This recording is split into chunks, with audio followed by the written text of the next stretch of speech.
Assalamualaikum warahmatullahi wabarakatuh. Selamat berjumpa anak-anakku semuanya yang soleh dan solehat. Kali ini bertemu lagi dengan saya Selamat Widodto SPDI. Baiklah, langsung saja pada video atau pembelajaran kali ini kita akan belajar bab yang ke-11, indahnya berperilaku terpuji.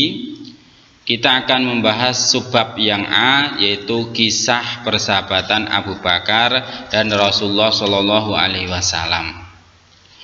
Rasulullah Shallallahu Alaihi Wasallam dalam hijrahnya itu ditemani oleh sahabat terdekatnya, yaitu Abu Bakar As-Siddiq. Nabi sebelum berangkat hijrah ke Madinah, sorenya itu mendatangi rumah Abu Bakar, memberitahukan bahwa waktu hijrah telah tiba. Bahkan Nabi SAW sempat bersabda kepada Abu Bakar, yaitu perintahkan keluargamu untuk berhijrah. Bahkan Abu Bakar mengatakan pada Rasulullah, keluargaku adalah keluargamu wahai Rasulullah. Nah, setelah itu Rasulullah kembali ke rumahnya menunggu waktu malam tiba untuk keluar kota atau keluar rumah melakukan hijrah. Nah, ternyata sebelum malam hari tiba, sebelum tengah malam tiba, rumah Rasulullah SAW ini sudah dikepung oleh orang-orang kafir Quraisy yang ingin membunuh Rasulullah SAW. Namun karena kehendak Allah Subhanahu wa Ta'ala, akhirnya Rasulullah SAW dilindungi dari kepungan orang-orang kafir Quraisy itu dengan Allah menidurkan orang-orang kafir Quraisy itu di sekitar rumah Rasulullah. Nah, setelah malam hari atau tengah malam, kemudian Rasulullah SAW keluar rumah yang sudah dikepung oleh orang-orang kafir Quraisy itu. Bahkan Rasulullah ini sempat menaburkan yaitu debu di atas kepala orang-orang kafir Quraisy. Namun ternyata orang-orang kafir Quraisy itu pun tidak terbangunkan atau tidak merasa. Nah, setelah itu Rasulullah itu datang ke rumah Abu Bakar kembali untuk menjemput sahabat Abu Bakar yang saat itu tidur di rumahnya. Nah, setelah itu kemudian Rasulullah melanjutkan perjalanan. Nah, dalam perjalanan hijrah ke Madinah, Rasulullah yang ditemani oleh Abu Bakar As-Siddiq ini dalam perjalanannya Rasulullah dan Abu Bakar sempat bersembunyi di Gua Sur, di mana di puncak Jabal Bukit Sur kota Mekah yang letaknya berjarak sekitar 7 km dari Masjidil Haram, guna untuk menghindari kejaran kaum kafir Quraisy.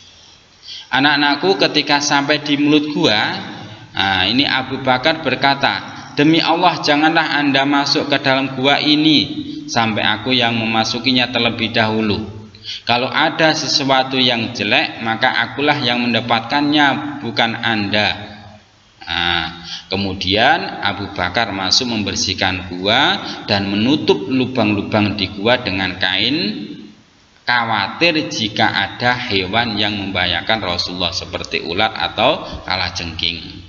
Hingga semuanya tertutup, tersisalah 2 lubang yang nanti bisa ia tutupi dengan kedua kakinya. Nah, setelah itu Rasulullah SAW masuk ke dalam gua dan tertidur di pangkuan Abu Bakar.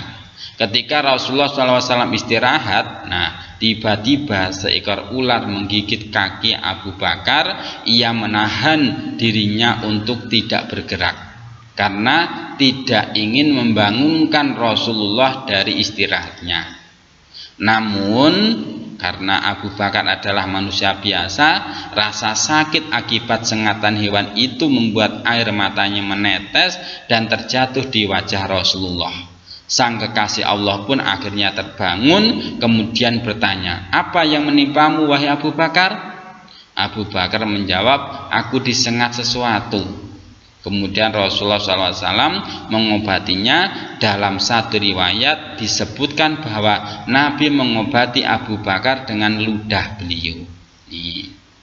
Nah, dalam perjalanan dalam perjalanan hijrahnya Nabi Muhammad SAW yang ditemani Abu Bakar, ini ada kisah yang luar biasa, yaitu kisah Abu Bakar dalam melindungi Nabi Muhammad SAW.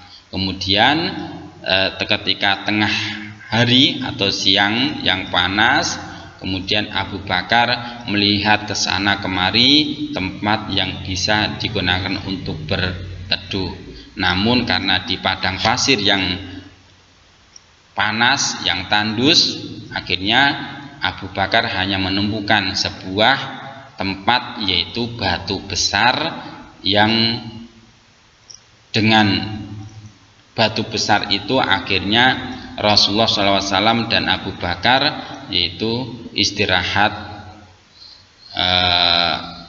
berteduh dari teriknya matahari. Nah, ketika Rasulullah SAW lagi tertidur atau istirahat, kemudian Abu Bakar bukan lantas langsung ikut istirahat, enggak, namun Abu Bakar mencari barangkali ada orang yang bisa membantunya. Nah, ternyata Abu Bakar bertemu dengan seorang pengembala kambing yang juga sama-sama mencari tempat untuk berteduh. Kemudian Rasulullah mendekati pemuda itu dan berkata, "Wahai pemuda, siapa tuanmu?"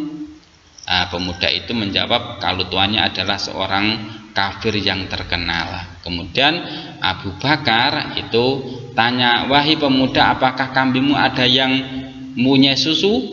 "Ada." "Maukah engkau memeraskan susunya untukku?"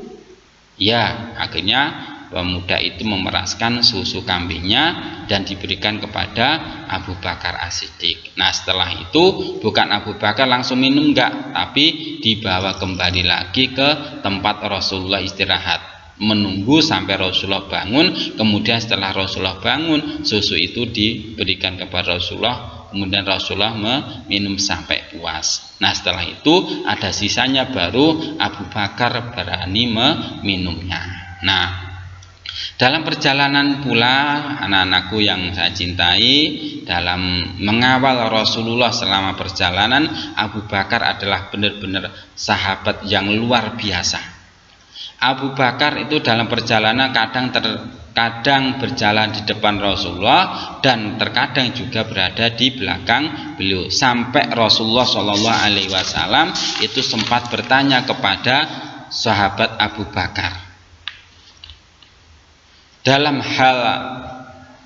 dalam suatu hadis. Rasulullah menanyakan perbuatan Abu Bakar, kemudian Abu Bakar menjawab, "Wahai Rasulullah, aku teringat orang-orang yang mengejar kita, maka aku berjalan di belakang Anda, dan kalau teringat akan pengintai, aku berjalan di depan Anda." Supaya apa? Supaya Rasulullah itu terlindungi dan tidak terlihat oleh orang-orang kafir.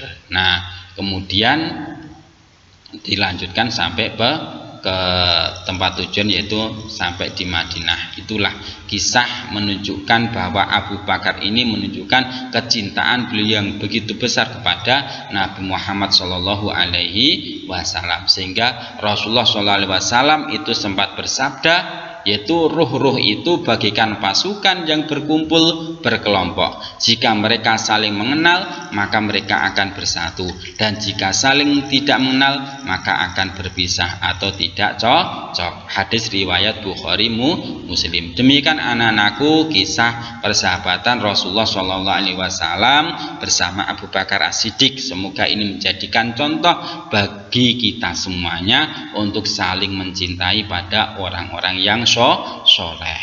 Demikian kurang lebihnya video kali ini, semoga bermanfaat. Akhirnya saya ucapkan alhamdulillahirabbil alamin. Wassalamualaikum warahmatullahi wabarakatuh.